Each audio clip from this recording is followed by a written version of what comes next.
തമിഴ്നാട് അതിർത്തിയിൽ വൻ സ്പിരിറ്റ് വേട്ട. കള്ളിൽ കലർത്താൻ സൂക്ഷിച്ചിരുന്ന സ്പിരിറ്റാണ് പിടികൂടിയത്. എരുത്തേമ്പതി എല്ലപ്പെട്ടാൻ കോവിലിന് സമീപത്തെ തെങ്ങിൻ തോപ്പിൽ ഒളിപ്പിച്ച നിലയിലാണ് സ്പിരിറ്റ് കണ്ടെത്തിയത്. 35 ലിറ്ററിന്റെ 80 കന്നാസുകളിലായി സൂക്ഷിച്ചിരുന്ന സ്പിരിറ്റാണ് പോലീസ് പിടികൂടിയത്. തെങ്ങിൻ തോട്ടത്തിന് നടുവിൽ സ്പിരിറ്റ് ക്യാനുകൾ കുഴിച്ചിട്ട് അതിനു മുകളിൽ ഓലയിട്ട് മറച്ചിരുന്നു.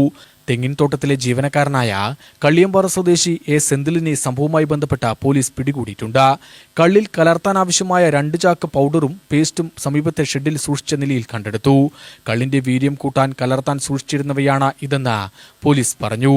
ഓണത്തിനോടനുബന്ധിച്ച് ജില്ലാ പോലീസ് മേധാവിയുടെ നിർദ്ദേശപ്രകാരം പോലീസ് ഡാൻസ് ഓഫ് സംഘം നടത്തിയ പരിശോധനയിലാണ് വൻതോതിലുള്ള സ്പിരിറ്റ് ശേഖരം പിടികൂടിയത്.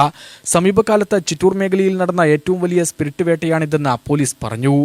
നിലവിൽ നമ്മൾ ഈ ഓണത്തോടനുബന്ധിച്ച് കഴിഞ്ഞ തമിഴ്നാട്ടിലെ ഉണ്ടായ സ്പിരിറ്റ് തിരുവനന്തപുരത്തിന് ശേഷം ഈ മേഖലകളിൽ നിന്ന് മദ്യം സ്പിരിറ്റ് കടത്തുന്നുള്ള രീതിയിലുള്ള ഇൻഫർമേഷൻസ് പോലീസ് ശേഖരിക്കുന്നുണ്ടായിരുന്നു.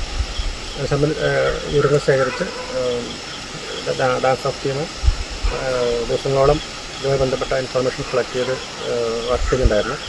അതിൻ്റെ അടിസ്ഥാനത്തിൽ കിട്ടിയ അടിസ്ഥാനത്തിൽ ഇന്ന് ഇവിടെ ഈ സ്ഥലം പരിശോധിച്ച സമയത്താണ്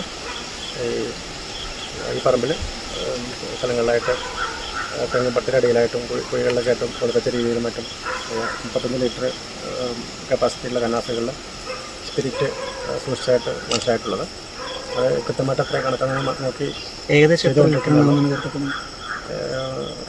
2000-ന്റെ മുകളിൽ സ്പിരിറ്റ് ലിറ്റർ ഉണ്ടാവുന്നതാണ് മനസ്സിലാക്കിയിട്ടുള്ളത്. കൂടുതലായിട്ട് കൃത്യമായിട്ട് കണക്ക് പരിശോധിച്ചുകൊണ്ടിരിക്കുന്നതാണ് കൂടുതലുമായി ബന്ധപ്പെട്ട പരിശോധന നടത്തുന്നത്. UTV news, Palakkad.